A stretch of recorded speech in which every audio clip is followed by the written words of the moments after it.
अब आप सुनेंगे एक चोर को हुआ भगवान का दर्शन। श्री घाटम जी को जन्म से ही चोरी करने के संस्कार दिया गया था। चोरी करना, डाका डालना और लूटपाट करना घाटम जी का पारंपरिक पेशा था। एक बार घाटम जी किसी वन में किसी को लूटने की तलाश में घूम रहे थे।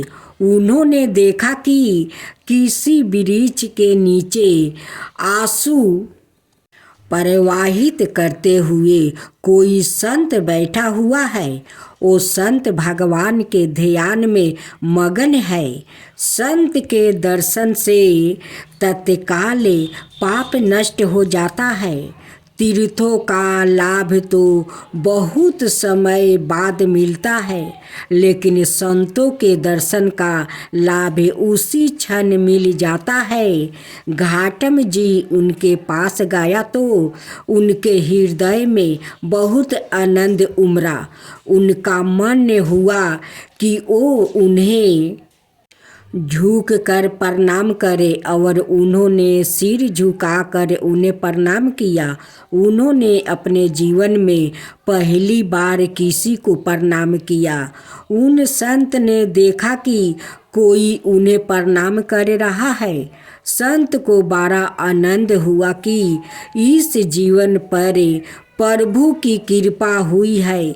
घाटम जी ने सोचा कि ऐसा कौन से सुख है जिसे बिना किसी भोग समग्रही और व्यवस्था के भी इनके आंसू प्रवाहित हो रहे हैं।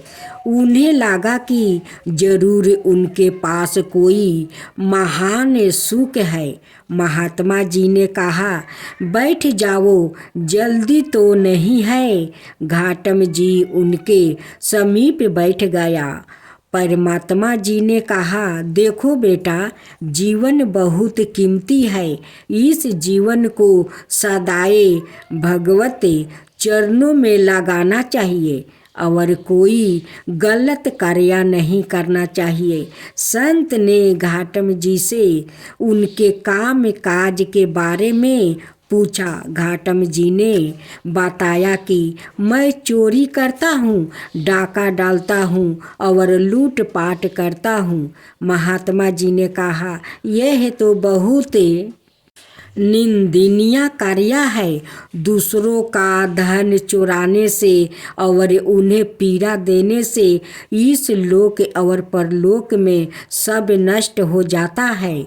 तुम्हारे ऊपर भगवान की कृपा हुई है। नियम लो कि तुम आज के बाद कभी चोरी नहीं करोगे। घाटम जी ने हाथ जोड़कर कहा, यह कदापि नहीं हो सकता। यही मेरी जीविका है और बचपन से हमारे पुरखों ने चोरी करना सिखाया है। मेरे पूज्य जनों ने मुझे नियम दिया है कि मैं कभी यह चोरी का धंधा ना छोड़ूं। आप में मुझे विशेष श्रद्धा हो रही है। मेरे हृदय का खिंचाव आपकी तरफ हो रहा है। आप इसके सेवा और जो चाहे उपदेश दे दीजिए। यदि मैं आपको वचन दे दूंगा तो आजीवन वही करूंगा जो आप कहेंगे। उन संत ने कहा कि अगर तुम चोरी करना नहीं छोड़ सकते तो मेरी यह 4 बातें मान लो। पहली बात, सदाए सत्य बोलना। दूसरी बात, साधु सेवा में रुचि रखना। जब भी कोई संत दिखाई दे तो उन्हें प्रणाम करना और उनसे आदर और नम्रता से बात करना। कभी तुम्हारे घर संत आ जाए तो उन्हें भूखा मत जाने देना। उनको जल पिलाना, भोजन खिलाना और उनकी सेवा करना। तीसरी बात, आज के बाद बिना प्रभु को अर्पण किए हुए ना जल पीना और ना ही अन्न खाना। और चौथी बात, कहीं भी अगर भगवान की आरती हो रही हो तो बिना दर्शन किए वहाँ से मत जाना। गौतम जी ने संत जी को प्रणाम किया और जीवन भर उन 4 बातों को पालन करने का वचन दिया। संत सेवा का चमत्कार, गौतम जी लूटपाट आदि करके धन लाते, उस धन से साधु सेवा करते और फिर जो बचता उससे अपने परिवार को खिलाते। एक दिन संतों की एक मंडली उनके घर पर आए तो उन्होंने सत्कार उठकर संतों को दंडवत प्रणाम किया और सभी को बैठने के लिए सुंदर आसन दिया।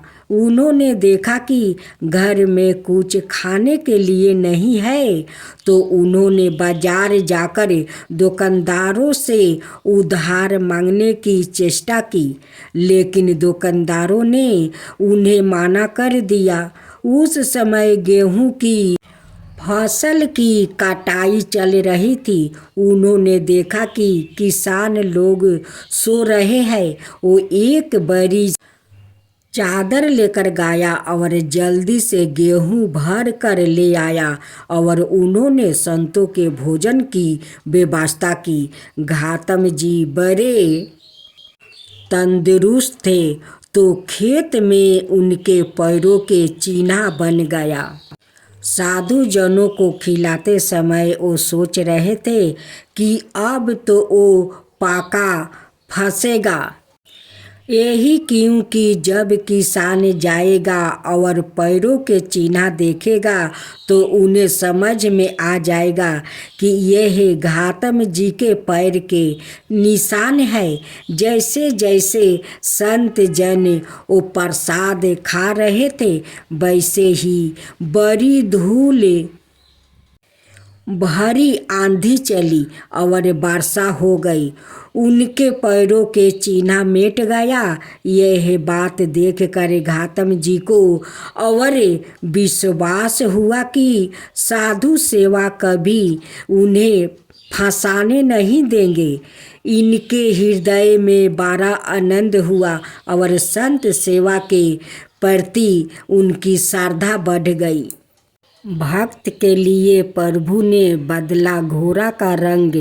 एक बार कोई उत्साह था तो गौतम जी ने सोचा कि गुरुदेव के पास क्या ले जाए। उनको लगा कि उत्साह है तो गुरुदेव के पास कुछ सेवा पहुंचानी चाहिए।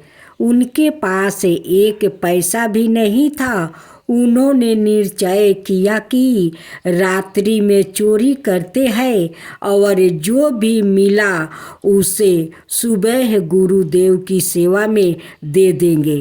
गौतम जी ने एक फौजी सिपाही का भेष बनाया और एक राजा के अस्तबल में घुस गया। रात में पहरादारों ने आवाज दी कि कौन है। गुरु की सत्य बोलने की आज्ञा मानते हुए गौतम जी ने बोला कि मैं चोर हूँ।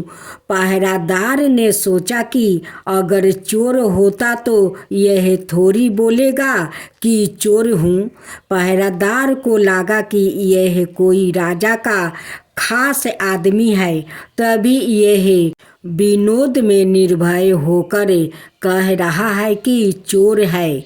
सिपाही के भेष में गौतम जी ने राजा का घोड़ा में से एक बढ़िया घोड़ा लिया और उस पर सवार होकर निकल गया। उनकी वेशभूषा देखकर पहरादारों ने फिर पुनः उनका नहीं रोका। वहाँ से निकलकर उन्होंने सोचा कि घोड़ा को कहीं बेच देंगे। रास्ते में प्रातःकाल ठाकुर जी की मंगल आरती हो रही थी। उन्होंने सोचा कि गुरुजी की आज्ञा है कि आरती हो रही हो तो जरूर दर्शन करना चाहिए। उन्होंने घोड़ा को बांध दिया और आरती के दर्शन करने के लिए चल गया।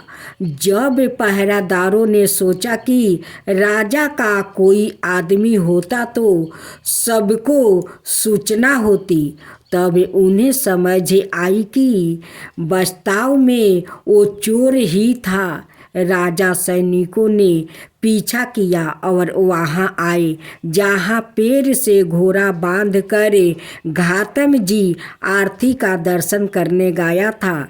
सिपाहियों ने देखा तो घोड़ा वही था, पर उसका रंग बदल गया था। काले रंग का घोड़ा अब सफ़ेद रंग का हो गया था। सिपाही वहाँ खड़े हो गया कि घोड़ा तो यही है, पर यह तो काला था, यह सफ़ेद कैसे हो गया। इतने में आरती के दर्शन करके घातम जी मंदिर से बाहर आया। सिपाहियों ने पूछा कि यह घोड़ा वही है ना जो तुम रात्रि में चोरा कर लाए थे। सत्य बोलना था। घातम जी बोले, हाँ, मैं ही चोर हूँ जो घोड़ा चोरा कर लेकर गया था। सिपाहियों ने पूछा कि वो घोड़ा तो काला था, ये सफ़ेद कैसे हो गया। घातम जी बोले कि यह तो ठाकुर जी जाने, मेरे गुरु जी ने कहा था कि आरती हो रही हो तो प्रभु के दर्शन करना, तो मैं दर्शन करने गया था। इतने में घोड़ा सफ़ेद हो गया। यह मेरा गुरु जी का ही कोई चमत्कार होगा। यह बात सुनकर सभी सिपाही आश्चर्यचकित हो गया। गुरु कृपा के चोरी करने पर भी मिला सम्मान और संपत्ति। सिपाहियों ने घातम जी और घोड़े को साथ लिए और राजा के पास जाकर सारी बात बताई। घातम जी की सत्यता और गुरु वचनों पर दृढ़ निष्ठा देख कर राजा बहुत प्रभावित हुआ। राजा ने कहा कि तुम चोर हो पर सत्य बोलते हो और संत ज्ञान का पालन करते हो, इसलिए घोड़ा का रंग बदल गया है।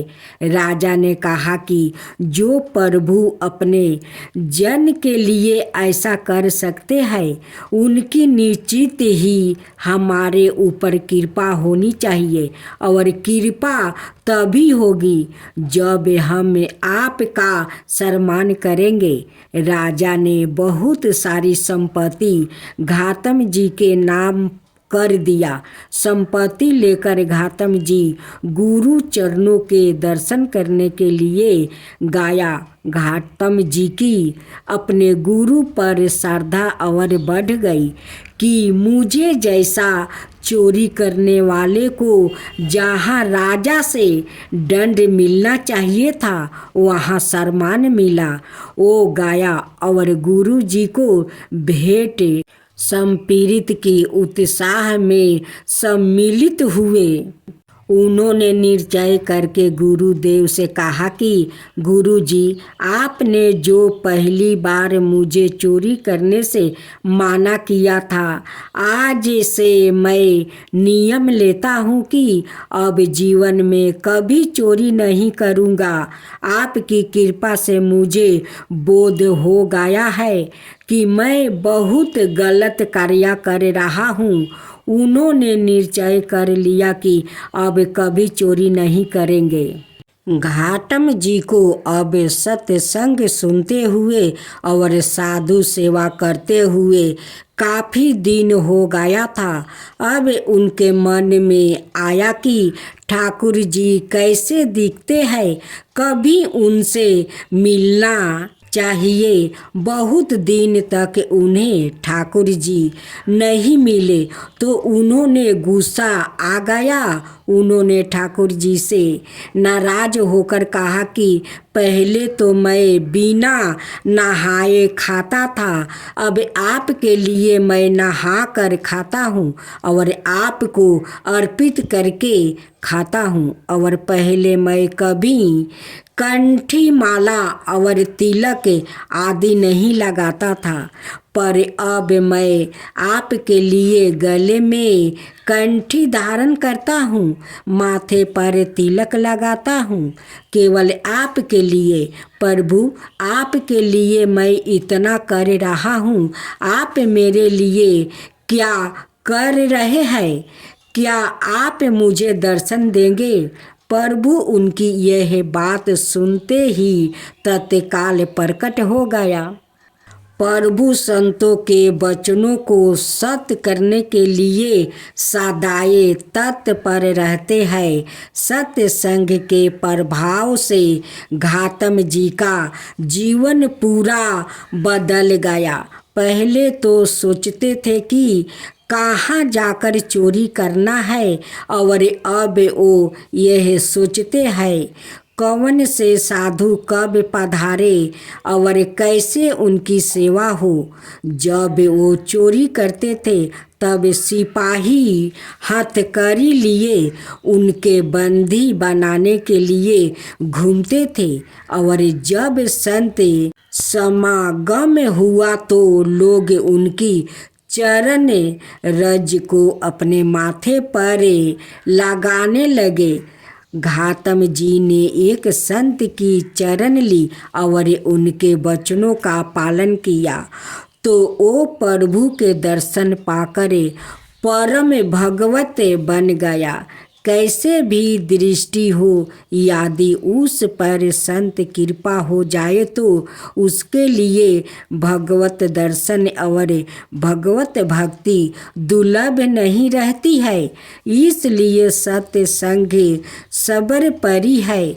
सत्य संग से घोरे दृष्टि भी महात्मा बन जाता है।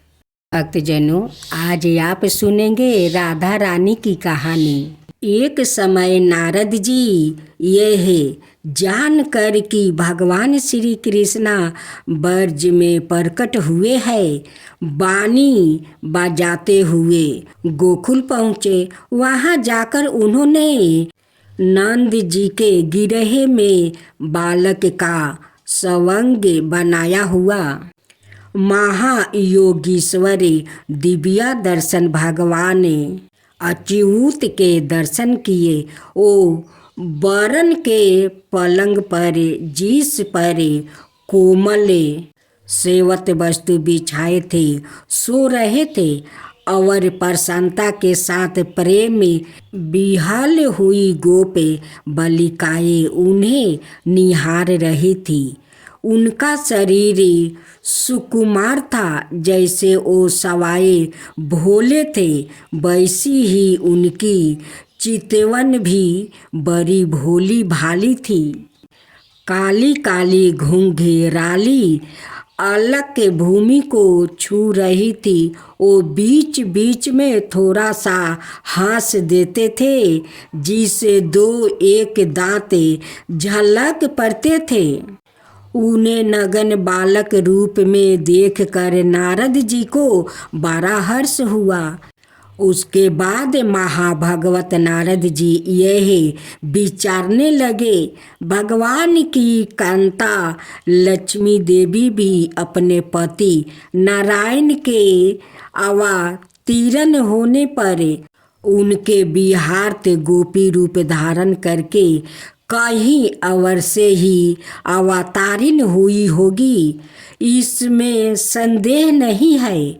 और ब्रज वासियों के घरों में उन्हें खोजना चाहिए। ऐसा विचार कर मुनिवर ब्रजवासियों के घरों पर अतिथि रूप में जाकर उनके द्वारे विष्णु विरिधि से पूजित होने लगे। उन्होंने भी गोपों का नंदन में उत्कृष्ट प्रेम देखकर मन ही मन सबको प्रणाम किया। दत्तेंद्र और नंद के मित्रा महात्मा भानु के घर पर गया। उन्होंने उनकी विधिवत पूजा की।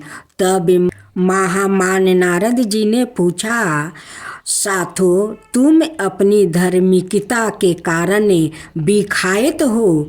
क्या तुम्हें कोई सुयोग्य पुत्र अथवा सुलक्षण कन्या है जिसे तुम्हारी कीर्ति समस्त लोकों को व्याप्त कर सके?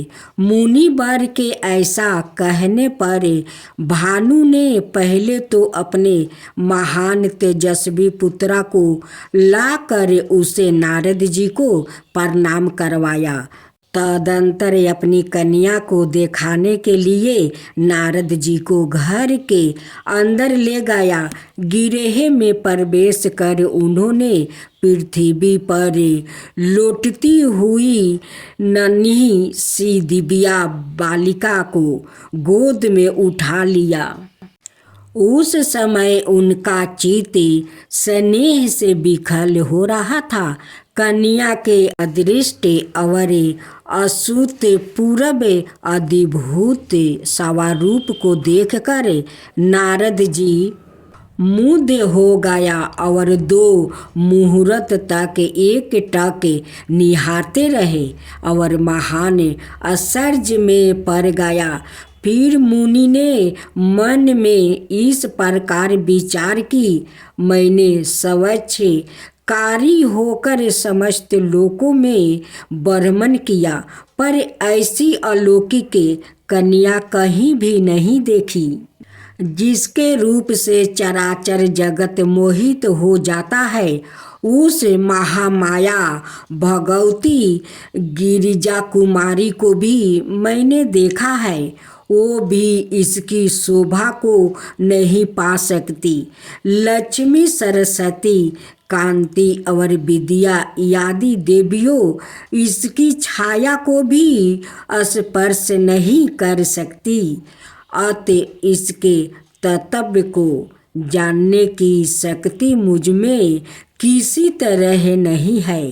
अनाए जन भी पराये इस हरि वल्लभा को नहीं जानते। इसके दर्शन मात्रा से गोविंद के चरणों कमलों में मेरे प्रेम की जैसी वृद्धि हुई है, वैसी इसके पहले कभी नहीं हुई थी। ऐसा विचार कर मुनि ने गोप परवर भानु को कहीं अनंतरत भेज दिया और एकांत स्थान में वो उस दिव्या रूपनी कन्या की स्तुति करने लगे।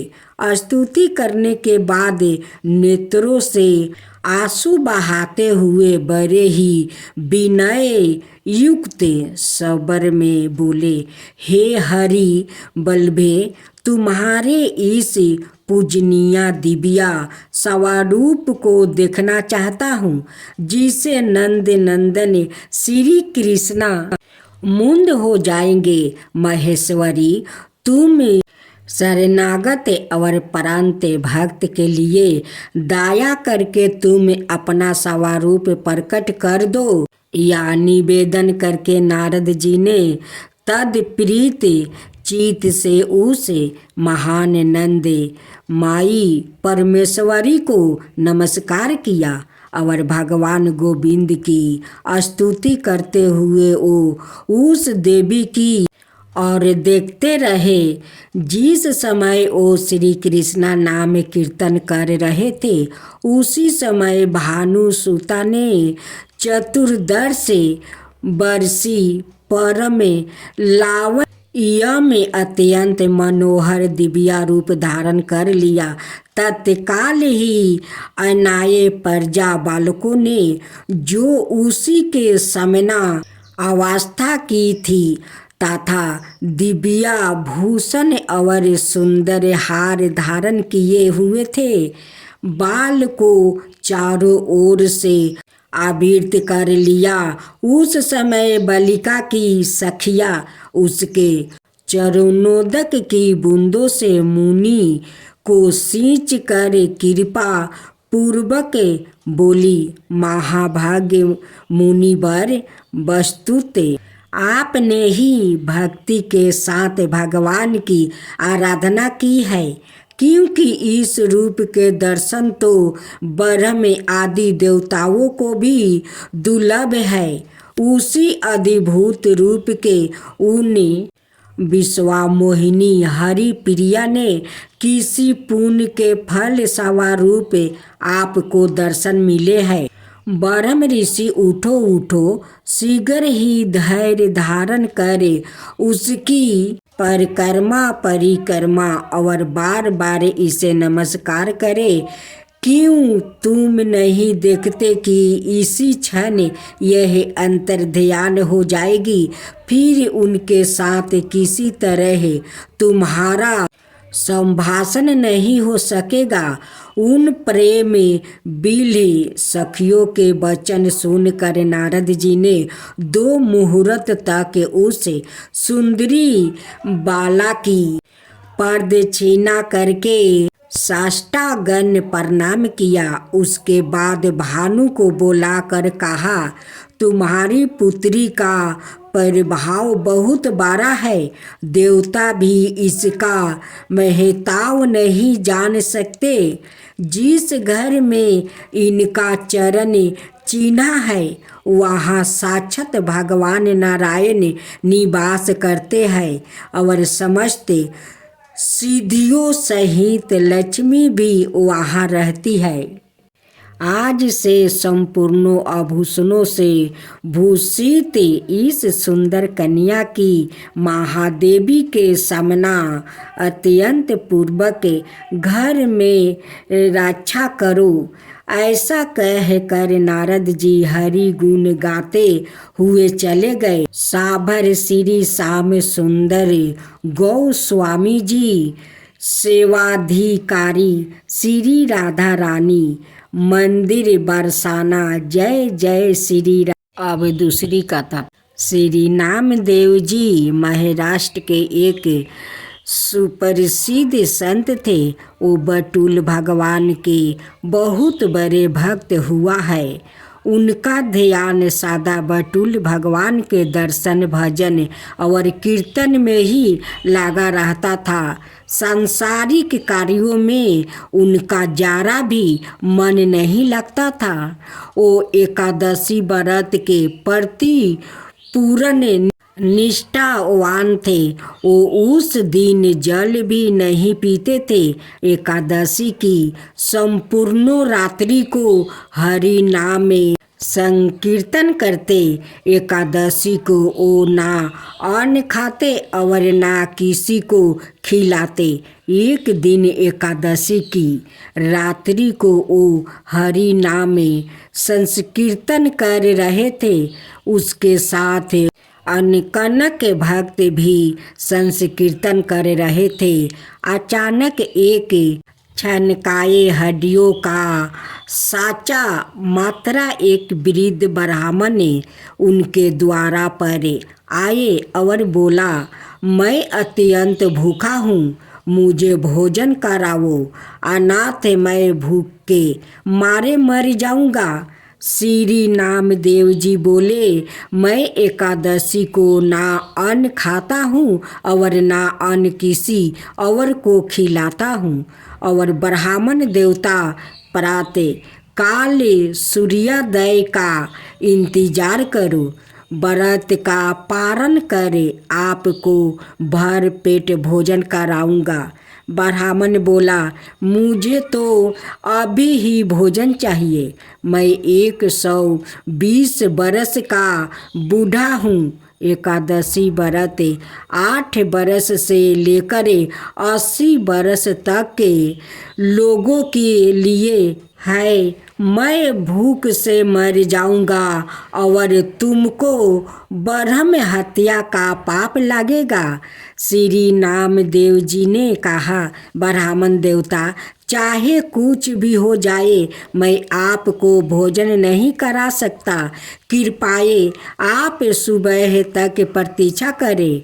श्री नामदेव जी के ऐसे व्यवहार के प्रति अनाए ग्रामवासियों ने नामदेव जी को निष्ठुर कहा और ब्राह्मण को भोजन देना चाहा, परंतु ब्राह्मण ने भोजन लेने से इनकार कर दिया और कहा, यदि मैं भोजन ग्रहण करूँगा तो सिर्फ और सिर्फ नामदेव से ही करूँगा। श्री नामदेव जी ने जब ब्राह्मण को भोजन ना दिया तो कुछ ही समय में उसके प्राण बिखर उड़ गया। वहाँ उपस्थित सभी लोग श्री नामदेव जी के प्रति आप शब्द कहने लगे और उन्हें हत्यारा कह कर संबोधित करने लगा।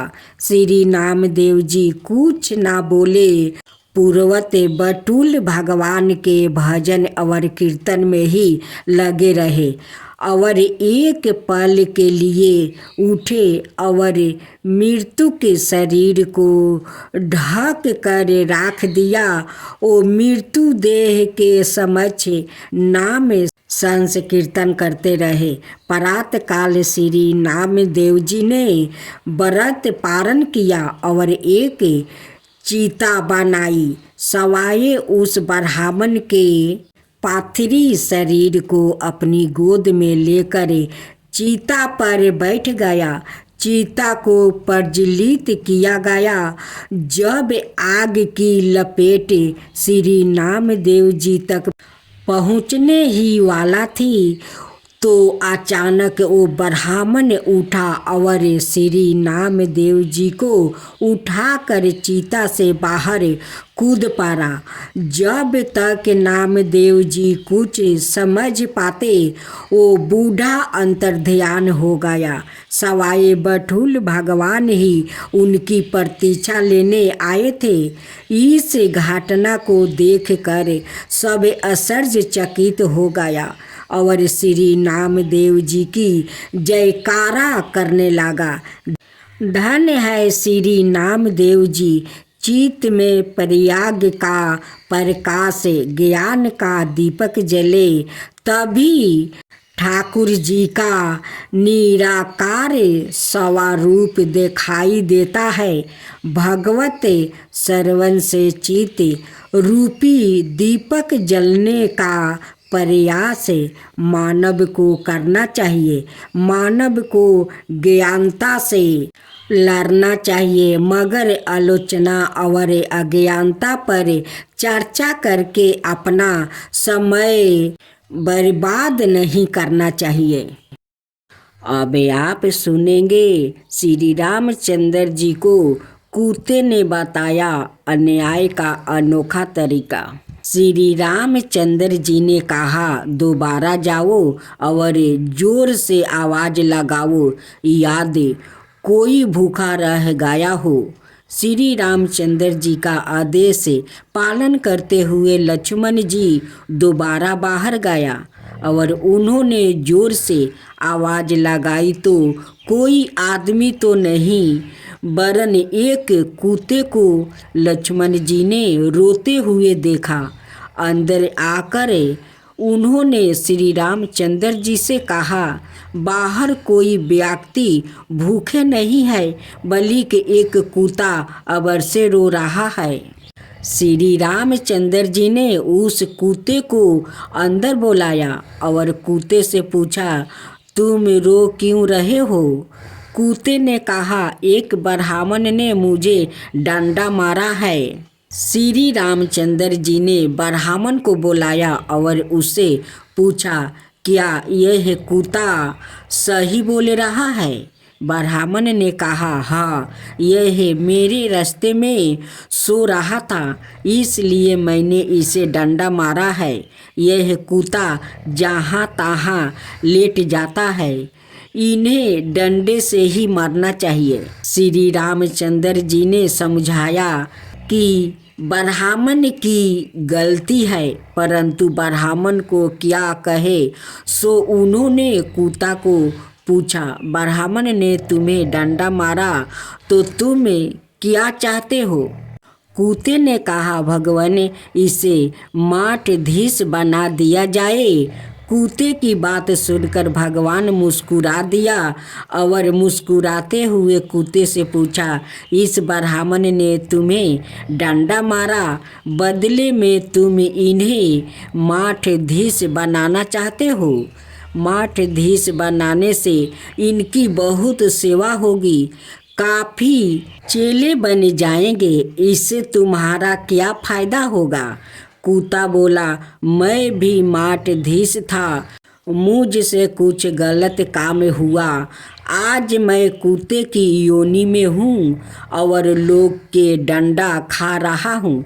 यह भी माठाधीश बनेगा, फिर कुत्ते की योनि में जाएगा, फिर लोगों के डंडा खाएगा, तो इसकी सजा पूरी हो जाएगी।